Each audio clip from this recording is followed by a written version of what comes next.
Il y a des instants qui divisent une vie en deux. Céline parle du 10 novembre 2022 comme d'une ligne de fracture, un avant et un après. Ce jour-là, son cœur a parlé autrement, au milieu d'un entraînement de boxe. Une douleur, une hésitation, un appel au 15, puis tout s'accélère. Dans cet épisode, Céline nous emmène avec elle au cœur de ce bouleversement brutal. L'infarctus, les jours en soins intensifs, l'incertitude, la solitude, la peur, mais aussi la lente reconstruction, la reprise du corps grâce à la boxe et la puissance de l'écriture comme exutoire. Elle partage avec une sincérité bouleversante les émotions traversées, les doutes, les chaos intérieurs, et cette manière qu'elle a eue, peu à peu, de se remettre debout, à son rythme. Parce qu'on parle encore trop peu du cœur des femmes, parce que la première cause de mortalité féminine reste silencieuse, parce qu'il est temps de tendre l'oreille. Bienvenue dans cet épisode, au cœur de l'infarctus, avec Céline Guérand. Excellente écoute.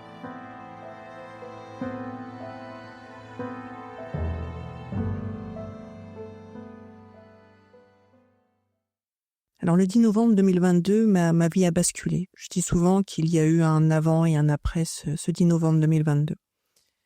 Alors mon histoire, elle est assez simple, c'est lors d'une séance de boxe. Je suis boxeuse depuis à peu près 6 ans. J'ai un coach qui me connaît parfaitement, qui m'a appris la boxe, et puis on fait un sparring. Donc pour ceux qui ne savent pas ce que c'est des combats, voilà, où on tape pas fort, mais voilà, on est en plein combat. On arrête le chrono, c'est la fin du round, et je dis à Lucas, c'est mon coach, écoute, c'est bizarre, je sens une douleur, une petite brûlure. Elle se localise à ce moment-là au niveau de la poitrine. Et on reprend. Et puis je sens quand même que la brûlure change de place. Elle commence à aller dans les omoplates. Et puis elle devient de plus en plus forte en fait. Et je m'inquiète pas tout simplement parce que je suis une personne qui a des douleurs assez régulières et qu'à la boxe, on peut donner un mauvais coup. Et quand on donne un mauvais coup, souvent vous avez une douleur qui est associée. C'est une douleur que je ne connais pas, mais comme elle est au niveau des omoplates, c'est tout à fait logique que ça puisse être une douleur qui résulte d'un mauvais coup. De toute façon, je vois mon kiné le soir, donc je me dis il va me remettre tout ça d'aplomb. Donc voilà, je m'inquiète pas, je rentre chez moi, je prends une douche. Par rapport au temps, la douleur elle a commencé à 17h et quelques. Et là, je fais ma petite vie tranquille, je m'allonge quand même à un moment parce que la douleur elle est vraiment là. Comme elle passe pas, je prends un Doliprane, j'essaie de manger. Mais bon, ça va toujours pas, vraiment pas. Et à un moment, je vomis. Voilà, 1 fois, 2 fois. Et là, je commence à rembobiner, en fait, un petit peu tout, à analyser les symptômes. Je me dis: «C'est quand même bizarre, tout ça, puis cette douleur qui passe pas, j'ai mal à la tête, j'ai mal au cou, j'ai mal à la mâchoire, ça passe pas». Et moi, je suis d'une époque, en fait, où on n'appelle pas, le 15, facilement. Il faut vraiment être à l'article de la mort pour l'appeler. Donc vient en moi une grande dualité, c'est est-ce que j'appelle pas, j'appelle pas, j'appelle pas. Et donc là, ça demande un peu de temps et il est 21h30 et je me dis, bon, bah, de toute façon, au pire, qu'est-ce qui peut m'arriver? Je vais me faire disputer. Et donc j'appelle le 15. Donc j'ai le médecin régulateur qui est une femme et je pense que j'ai vraiment minimisé. Et donc elle me dit, bon, bah écoutez, je vous envoie SOS médecin. Là, il est 22h, le médecin d'SOS médecin arrive, il prend ma tension, je suis à 18-20 de mémoire, et là il me fait par rapport à ce que vous m'expliquez, pour moi c'est pas un simple coup, donc là il me fait un électrocardiogramme, et là ça s'enchaîne en fait très vite, électrocardiogramme, il rappelle le 15, j'ai l'ambulance qui arrive 5 minutes après, et direction les urgences cardiaques, et je suis prise en charge de mémoire, il est 22h30, quelque chose comme ça. Je sais même pas à quoi ressemble la salle d'attente. J'avais les soignants qui m'attendaient à l'arrivée de l'ambulance. Et moi, je mets pas la notion de gravité par rapport à ça. Et je suis persuadée que 2 heures après, je vais être sortie. Et donc, la prise de sang est faite. Dans la prise de sang, en fait, vous avez des indicateurs. La tropamine, normalement, elle doit être dosée à 10, je crois, quand votre cœur est à peu près bien. Et moi, elle avait déjà dépassé les 1000. Donc, ça voulait dire que mon cœur, en fait, était en souffrance. Donc à 2h du matin, je suis transférée en soins intensifs et c'est là que tout a débuté en fait pour moi. La peur qui commence à grandir au fur et à mesure des heures, des jours et puis après des mois et des années. Je suis restée au total 7 jours en soins intensifs. 7 jours, je suis arrivée un jeudi, je suis repartie un jeudi. Ça a été le début de la descente. Le premier jour, c'était le 11 novembre. C'est comme une date symbolique, le 11 novembre. C'est en général la journée où on commémore les morts. Moi, j'ai eu de la chance, je suis pas morte. Cette première journée, elle est très particulière parce que quand vous êtes dans un lit d'hôpital, je venais de boxer quasiment, j'étais pleine de vie et d'un coup, je me retrouve en soins intensifs sur un lit d'hôpital où on a l'interdiction de se lever, de bouger. Et je ressens une fatigue, mais comme j'ai jamais ressenti une fatigue terrible. Je sens que mon corps il est à bout de force. Je peux plus penser. Tout est excessivement fatigant pour moi. Je n'ai qu'une envie, c'est de dormir, dormir, dormir. Mais à côté de ça, je n'arrive pas à dormir. C'est assez contradictoire. Comme on est le 11 novembre, je pense qu'il y avait un sous-effectif, donc je vois un groupe de personnes arriver et qui se présentent, mais comme je suis vraiment dans les vapes, je suis vraiment pas bien, il est 15h de l'après-midi. En plus, j'ai pas mangé parce qu'on pouvait pas manger, j'ai pas pu manger du fait que j'allais passer cet examen. Donc, j'ai une personne en blouse blanche qui se présente et qui commence à pousser mon lit et qui me pose plein de questions, très sympathiques, etc. Et puis là, j'ai l'aide-soignant qui est à côté de moi qui me dit en fait, c'est le chirurgien là qui est en train de vous pousser. Donc, je suis un peu surprise. Et cette personne, elle est assez importante dans mon histoire parce qu'il m'a passé la coronarographie, très sympathique, très humain. Ce chirurgien, je l'ai vu en tout et pour tout, je pense, 1 heure dans ma vie. Et on garde contact parce que j'ai écrit plusieurs livres que je lui ai envoyés. Il m'a toujours répondu. On a une relation épistolaire, on va dire 1 fois dans l'année ensemble, mais ça fait partie de ces gens que j'ai rencontrés dans mon parcours de soins et qui ont été d'une bienveillance extrême et je lui en suis en tout cas très très reconnaissante. Et donc il me fait passer la coronarographie et en fait j'ai rien, strictement rien, mes artères sont bien, etc.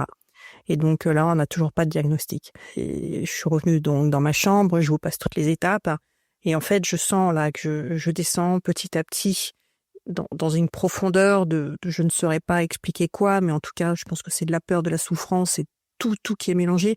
Et vous êtes perdu. En tout cas, moi, j'étais totalement perdue sur ce lit d'hôpital, à pas savoir ce qui m'arrivait, à ne pas comprendre. Et puis, quelque part, on a encore nos capteurs de la vie d'avant et on se raccroche peut-être à ces capteurs, mais on sent en même temps que ça va être totalement différent. Et on ne sait pas en quoi ça va être différent. Les jours se sont grainés, donc au fil des visites des soignants. Et à un moment, c'était le mardi, là j'ai totalement pété un câble.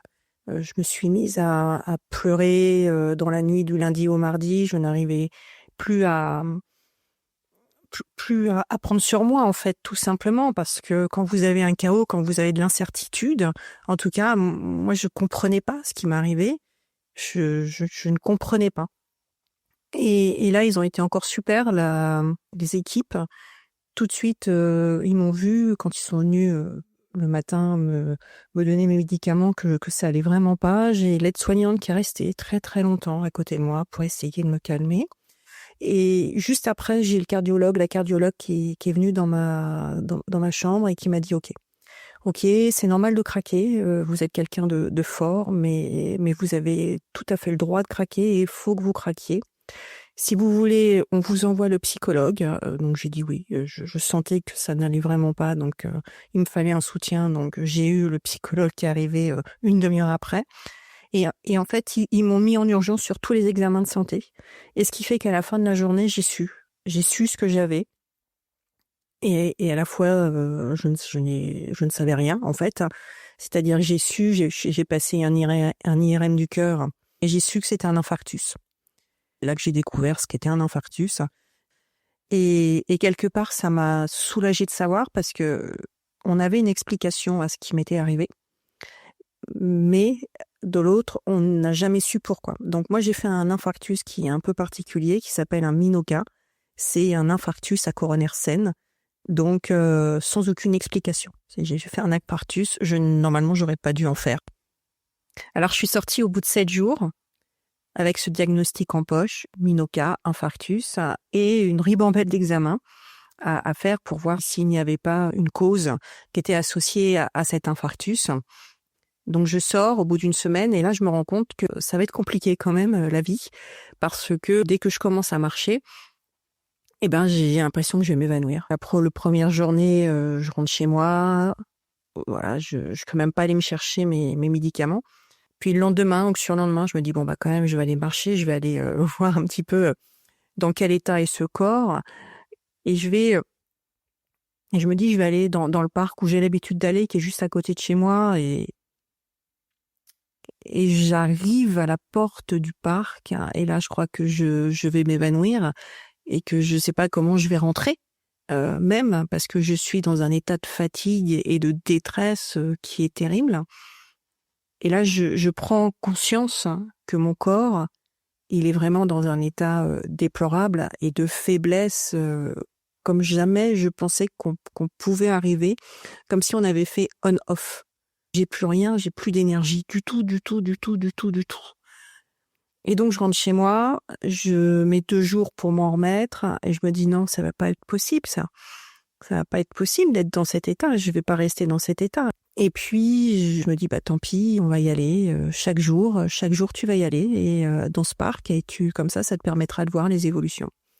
Et j'y suis allée pendant un mois, tous les jours j'y suis allée et j'ai vu les progressions, petit bout par petit bout. Dans les choses qui m'ont marquée, c'est aussi cette peur qui était toujours présente, cette peur de faire une récidive, que ça se reproduise et puis que je me retrouve seule et que ce cœur il s'arrête.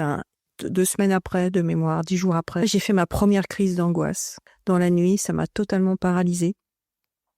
Et je me suis dit, j'ai mon cœur qui est en vrac, mon corps qui est en vrac.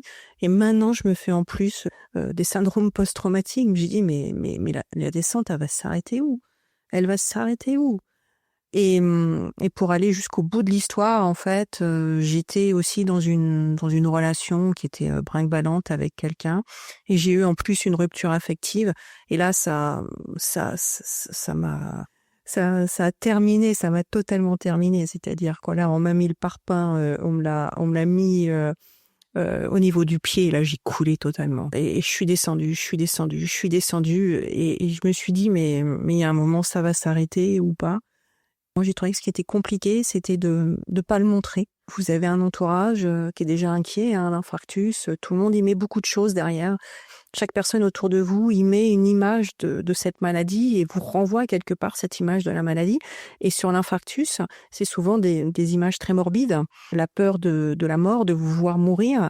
Donc si en plus de vous voir trop descendre, je pense que ça doit être très compliqué pour eux. Donc j'ai probablement voulu les préserver. Donc je me suis murée dans une sorte de silence, en fait, pour pas expliquer tout ce chaos intérieur. Et le chaos intérieur aussi, maintenant c'est facile de le dire, quand on le vit, c'est compliqué de mettre des mots dessus et de l'expliquer. En tout cas, moi, j'en étais incapable. Heureusement, j'ai continué à être suivie par le psy de l'hôpital pendant très longtemps. Et je lui disais, quand je venais le voir, je lui disais, mais j'ai l'impression d'être vide. J'avais l'impression d'être en intérieur de moi, un open space. On avait tout enlevé, les meubles, etc. Et je vivais dans un vide perpétuel. Et ça a été très long pour que je reprenne un peu de matière en moi et un peu de solidité en moi. Une chose aussi que j'ai pas évoquée et qui a été d'une manière très prégnante et qui m'a poursuivie pendant très très longtemps, c'est la confiance en la vie. En fait, on s'en rend pas compte quand on vit tous les jours. On a une sorte de légèreté, et heureusement, quand on vit à se dire, bah voilà, j'ai ma bonne étoile qui me suit, ou on vit au quotidien sans se poser de questions du tout. Et quand il vous arrive quelque chose comme ça, vous perdez confiance.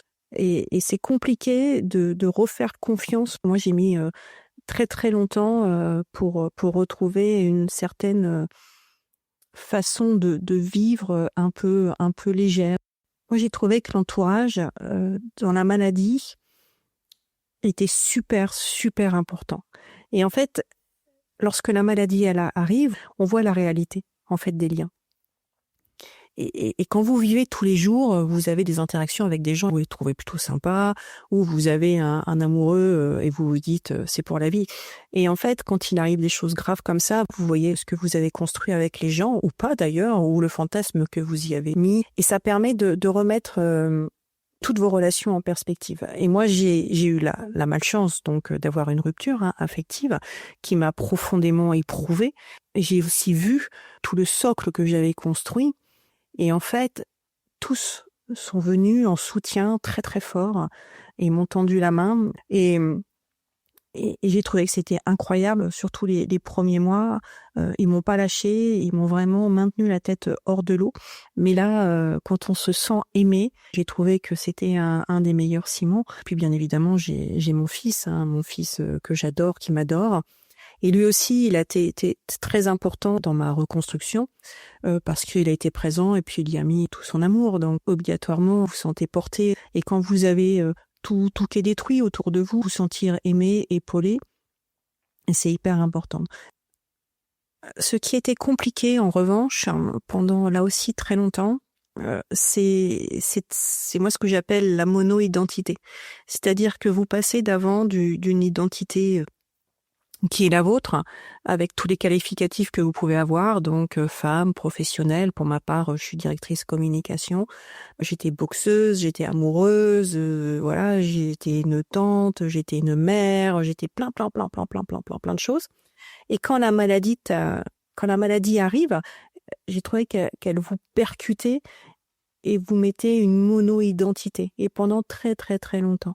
Pendant très longtemps, je n'étais que malade, je n'étais que patiente et tout renvoyait à la maladie. C'est-à-dire mon corps me renvoyait à la maladie, le regard de mon entourage, même très bienveillant, me renvoyait à la maladie, la peur de me perdre, donc à la maladie. Mon quotidien n'était que lié à la maladie. Et en fait, et ça a duré très longtemps. Et voilà, maintenant, je suis revenue à une identité qui est multiple et avec celle de la malade, maintenant qui fait pleinement partie de moi. Et c'est une maladie qui est invisible. Et maintenant, au bout de 2 ans et demi, on a oublié que j'ai fait un infarctus, mais c'est cette maladie, elle m'a rendue plus sensible, on va dire, je dirais plus faible probablement. Et quelquefois, je le rappelle que je suis quelqu'un sur lequel il faut faire attention. Il faut que je fasse très attention, notamment avec le stress. Et puis, il faut que je me rappelle à moi-même aussi, et qu'il faut pas que je reparte dans mes travers à l'ancienne, avec plein de projets, avec plein d'activités. Vraiment que je me préserve et que je me vois, moi, différemment.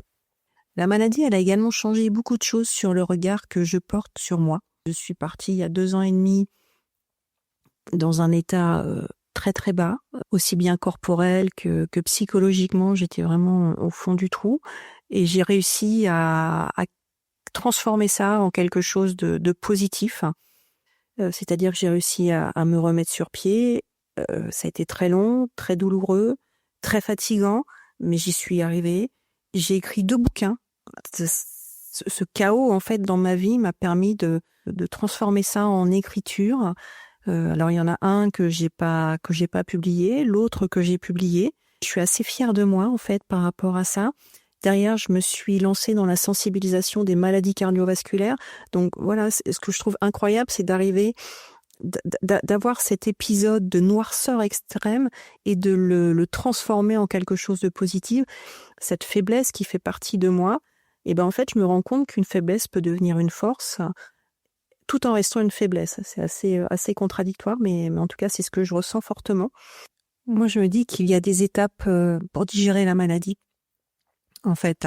Et ce qui a été long dans tout le processus, et ça m'a demandé peut-être 1 an et demi, 2 ans, c'est simplement d'accepter que j'ai failli mourir.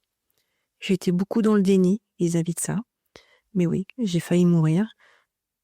Et après, il faut aussi pouvoir accepter d'être porteuse pour mon cas, d'une maladie mortelle et meurtrière. Parce que quand on a eu un infarctus, il y a une chance d'avoir une récidive plus élevée que la moyenne de ceux qui n'ont pas eu d'infarctus. Et puis, il faut également accepter, et là aussi, pour moi, ça a été compliqué, très compliqué, et ça le reste d'ailleurs encore assez compliqué, c'est que mon cœur maintenant fonctionne, entre guillemets, avec des médicaments. Et que j'aurai toute ma vie. Donc, j'ai 3 médicaments à prendre. Il paraît que c'est une dose petite par rapport à d'autres. Mais voilà, on a un fil à la patte et en fait, ça nous rappelle tous les jours qu'on est malade. Et tout comme d'ailleurs les visites tous les 3 mois chez le docteur pour voir comment on est. Là aussi, c'est-à-dire que il n'y a pas de répit, c'est tous les jours et en fait, je dirais que dans tout le processus jusqu'à maintenant, c'était ça qui a été le plus compliqué pour moi à accepter. Alors, je pense l'avoir accepté, j'en suis pas tout à fait sûre. Alors, comment la boxe est devenue un outil de reconstruction? Je dirais que c'est peut-être une revanche. C'est surtout que j'ai fait mon infarctus à la boxe et je pense qu'il y a un côté revanchard chez moi et donc j'ai basé ma reconstruction notamment sur la boxe. Et je trouve que ce qui est intéressant en fait dans la boxe et dans le sport plus généralement, c'est de sentir son corps. En fait, quand on est dépossédé de son corps, c'est pouvoir le ressentir à nouveau et dans une dynamique qui est plutôt positive que négative. Alors, même si ça fait excessivement mal, hein, j'avoue que quand j'ai repris la boxe et pendant très très très longtemps, en fait, j'avais mon corps et surtout mon cœur qui criait quasiment à l'aide. Mais c'est de se sentir totalement vivant. J'ai découvert, c'est que le corps, il garde une mémoire de ce qu'on a été. Et même si quelquefois on se trouve très loin de l'état où on a été à un moment donné, moi j'étais très, très surprise de voir que ce corps gardait cette mémoire et allait vers ce qui avait été en fait. Et donc j'ai mis plus un an et demi à retrouver ma condition physique. Alors je nuancerai. Je sais pas si c'est la condition physique d'avant. En tout cas, c'est retrouver un corps dans lequel j'ai des bonnes sensations et dans lequel je me sens très très bien. Ce qui est intéressant avec la boxe, c'est un sport cardiaque, donc j'ai profondément senti mon cœur. La boxe aussi, c'est un sport qui est très stratégique et j'ai beaucoup puisé en fait dans la boxe pour pouvoir réorienter ma vie. C'est assez singulier, mais bon. Avec l'infarctus, j'ai beaucoup manqué d'énergie. En fait, j'avais des niveaux même pas de fatigue, d'épuisement total. Et en fait, la boxe, ça apprend de savoir se préserver. Et ça, après, je l'ai remis dans ma vie. C'est-à-dire que avant de taper comme une cinglée, etc., il faut savoir analyser les ressources que l'on a et puis utiliser ces ressources à bon escient. Et par exemple, pour la boxe aussi, il faut avoir des stratégies de retrait. Il faut savoir se protéger. J'ai vraiment la philosophie de la boxe, tout ce qui est le jeu stratégique de la boxe, je l'ai mis maintenant en fait dans ma vie quotidienne. Et pour terminer pour la boxe, j'en parlerai pendant des heures parce que c'est un sport que j'aime profondément. C'est un sport qui se pratique à deux. Donc, soit avec un adversaire, soit avec un partenaire. Et moi, j'ai eu la chance d'avoir le meilleur des partenaires, qui est Lucas, qui m'a vraiment profondément aidée, qui m'a tendu la main quand j'étais vraiment au plus bas, qui a été d'une patience infinie, qui a su analyser tous mes non-dits, en fait, pour pouvoir vraiment me faire revenir au plus haut niveau, c'est-à-dire où je me sens juste bien. Et ça, c'est avoir quelqu'un comme ça sur lequel vous pouvez vous appuyer pour aller mieux, c'est quelque chose de formidable. Alors, quels sont les liens entre les coups reçus sur les rings et donc ceux de la maladie? C'est le TECO, comme on dit, être KO.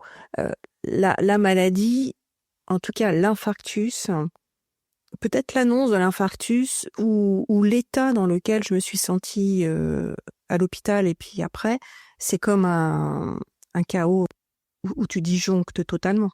Donc j'imagine que quand on a un chaos sur le ring, que ça fait à peu près la même chose. Après, les coups dans la boxe, c'est une violence adoucie qui est consentie. Et c'est très différent avec la maladie parce que la maladie, là, c'est quelque chose que l'on subit. C'est de la pure violence. Je me suis jamais sentie forte. Alors, ça n'a jamais été dans ma manière de me voir, en tout cas, ni fragile d'ailleurs. Mais en fait, ce que j'ai découvert avec la maladie, c'est cette notion de mortalité. On sait tous qu'on est mortel, mais c'est un vague concept. L'infarctus, en tout cas, ça m'a montré qu'on était éteignable à n'importe quel moment. Moi, j'avais aucun facteur de risque, je n'ai aucune alerte et j'ai failli mourir. Et là, la mort, elle est venue me charmer. Elle est venue faire un petit combat de boxe avec moi et puis elle est repartie. Elle m'a mise KO. Elle m'a pas tout à fait détruite. La chose, par contre, qui me reste, c'est que je n'arrive plus à prévoir sur le long terme. Parce que je sais que je peux mourir à n'importe quel moment. Donc, je vais pas faire des plans sur la comète, sur 4 mois, 5 mois, 6 mois. Je pense qu'avoir une vision à 2 mois, c'est le maximum actuellement que je peux avoir. Donc, dans les choses qui m'ont profondément aidé à me reconstruire, il y a eu la boxe, bien évidemment. Il y a également eu l'écriture. Alors, j'ai écrit 2 livres en 2 ans. Le premier que j'ai écrit 4-5 mois après, c'est un livre écrit sur la mort, en fait, et sur ma mort. Et j'ai exploré toutes les facettes de la mort. Et j'ai eu ce besoin d'aller fouiller tout ce que représentait la mort pour probablement laisser une trace sur une petite bibliothèque poussiéreuse quelque part. Et le deuxième livre donc que j'ai écrit, c'est Boxeurt. Celui-là, je l'ai publié. C'est grâce à une rencontre avec une chercheuse qui m'expliquait l'importance des carnets de route pour dompter, entre guillemets, le traumatisme de la maladie. Et donc, je me suis exercée à l'exercice. J'avais besoin de savoir où j'en étais et puis voir aussi toutes les différentes étapes par lesquelles j'étais passée. Ça, c'était aussi important pour moi. Et peut-être aussi pour poser les émotions. Je suis quelqu'un qui dit pas forcément à haute voix ses émotions, qui hurle pas. Je pleure peu, je crie peu. Je suis quelqu'un plutôt linéaire. Et j'avais besoin de les extérioriser et de voir ce chemin parcouru par rapport à toutes ces émotions, pour pouvoir les mettre à distance. Ça m'a fait beaucoup de bien. Et le fait de le publier, alors ça, c'était pas dans le deal de départ, mais j'ai ressenti ce besoin de le publier pour là vraiment, non pas tourner une page, mais pour le mettre encore plus à distance. Ce livre, il est aussi pour me dire, regarde tout ce que tu as fait, regarde ce que tu as vécu, regarde-le peut-être droit dans les yeux, sans minimiser, sans pathos, excessif. Voilà ton parcours, voilà ton traumatisme, et regarde ce que tu as accompli, c'est plutôt incroyable. Alors je n'ai pas eu peur de me livrer autant. Au début, je ne souhaitais pas forcément le publier, et je me suis dit, si tu fais cet exercice, tu le fais complètement. L'écriture, c'est un exutoire. C'est important de passer par cette étape pour toi, pour tout poser, pour que ce soit marqué, pour que tu le dises. Et ça aussi, nommer ce qu'on a vécu, même si c'est compliqué. Il y a des fois, c'est peut-être un peu brouillon d'ailleurs dans le livre, je sais pas, parce que c'est compliqué de nommer précisément ces émotions sont vécues, par quoi on est parcouru. Mais c'était le deal de départ, sinon je l'aurais pas fait. Et je me dis, il n'y a pas de honte à passer par ce que je suis passée. Je pense qu'il y a beaucoup de gens qui passent par les mêmes phases que moi, qui osent peut-être pas le dire. Voilà, moi je l'ai nommé. C'est quelque chose, en fait, ce sont des émotions ou c'est un vécu que j'ai eu. Et quand je l'ai publié, c'était quelque chose qui était de l'ordre de mon passé et pas de mon présent. Je suis devenue peut-être une autre femme plus posée, qui apprécie le présent. Je m'occupe plus de moi. Je prends du temps pour moi. Et je pense aussi que je m'aime plus qu'avant. Peut-être ce que m'a appris l'infarctus et la maladie, c'est de me mettre en priorité et me mettre mes désirs, mes besoins en priorité, où avant j'étais plutôt happée par ceux des autres et je me mettais toujours en retrait. Je crois que j'ai fait le ménage sur beaucoup de mes démons pour éviter de reproduire aussi peut-être certaines choses. Et le message que je voudrais faire passer aux femmes qui écoutent mon histoire, je ne savais pas en fait que le cœur des femmes était aussi fragile, et ça a été une vraie découverte, une vraie claque. Et j'ai été très en colère aussi pendant pas mal de temps par rapport à ça. Donc il faut savoir que les maladies cardiovasculaires, c'est la première cause de mortalité chez les femmes en France. Plus de 200 femmes qui meurent chaque jour en France d'une maladie cardiovasculaire. Et je me suis dit, mais à quel moment je suis passée à côté de cette information ? À quel moment? Je veux dire, je suis quelqu'un qui a toujours été suivi médicalement. J'ai jamais été en dehors du système de santé et à aucun moment on m'a alerté sur la fragilité de mon cœur. Et on aurait dû, je pense. Et s'il y a eu en tout cas des campagnes de sensibilisation, je suis passée totalement à côté, c'est-à-dire que j'étais hermétique au message. Donc, mesdames, sachez qu'il y a 3 moments clés en fait dans la vie d'une femme par rapport à son cœur. C'est la prise de la contraception, de la première contraception, c'est la maternité, et après il y a la ménopause. Ayez ça en tête, c'est que votre cœur il est fragile. Il faut bien que vous vous informiez sur les possibles alertes que votre corps peut vous lancer. C'est toujours très compliqué de recommander son propre livre, mais je vais essayer. Boxheart, c'est un récit de vie. Ça retrace 17 mois de mon existence, 17 mois traversés par la maladie et par la reconstruction. C'est un peu l'histoire de mes amis, mes amours, mes emmerdes au niveau du cœur, aussi bien cardiaque que sentimental. Alors pourquoi le lire? Si vous êtes traversé peut-être par la maladie, c'est peut-être intéressant en tout cas de voir que une autre personne est passée aussi par toutes ces émotions qu'il est quelquefois difficile d'expliquer. Et puis si vous avez dans votre entourage quelqu'un aussi qui est traversé par la maladie et que vous n'arrivez pas à comprendre certaines choses, ça peut peut-être donner des pistes d'explication et aider à comprendre par quoi la personne est traversée. Mais bon, toutes les personnes sont différentes et ressentent les choses différemment. En tout cas, c'est mon histoire. C'est une histoire que j'ai voulu peut-être écrire sans tabou et aussi avec des points d'humour parce que bien évidemment, il y a la noirceur. Mais j'espère aussi avoir gardé un peu de tout mon humour en fait dans ce livre.